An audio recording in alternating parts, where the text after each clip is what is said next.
Wheeler ચલાવતા હોવ, ન માત્ર ચલાવતા હોવ પરંતુ પાછળ પણ બેસતા હોવ તો આ સમાચાર ખાસ તમારા માટે છે। કારણ કે રાજ્યમાં અને ખાસ કરીને અમદાવાદમાં વધી રહેલ અકસ્માતોને લઈને હાઈકોર્ટે ચિંતા વ્યક્ત કરી છે। હાઈકોર્ટે કહ્યું કે અમદાવાદ શહેરમાં વાહન ચાલકો હેલ્મેટ પહેરતા જ નથી। વધુમાં હાઈકોર્ટે કહ્યું કે અત્યારે અમદાવાદની સ્થિતિ મુંબઈ જેવી થઈ ગઈ છે। રાત્રે 3 વાગ્યા સુધી રસ્તાઓમાં મોટી સંખ્યામાં અવરજવર રહે છે। હેલ્મેટ અંગે તથા ટ્રાફિકની સમસ્યા મામલે પોલીસની કામગીરી પર પણ હાઈકોર્ટે સવાલ ઉઠાવ્યા છે।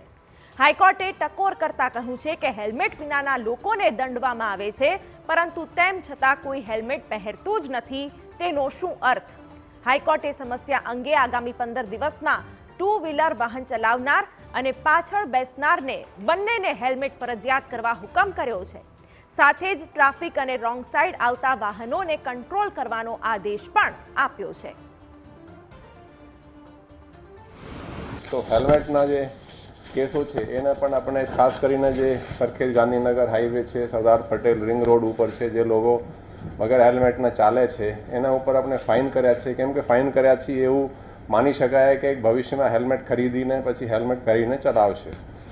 તો હેલ્મેટમાં આપણે આ વર્ષે 3,39,00,000ના 7 મહિનામાં ફાઇન કર્યા છે।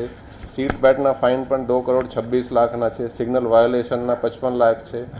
પાર્કિંગ વાયોલેશન છે, બધી જુદા જુદા ઓવર સ્પીડિંગના 10 કરોડથી ઉપર આપણે ફાઇનો કર્યા છે ઓવર સ્પીડિંગમાં।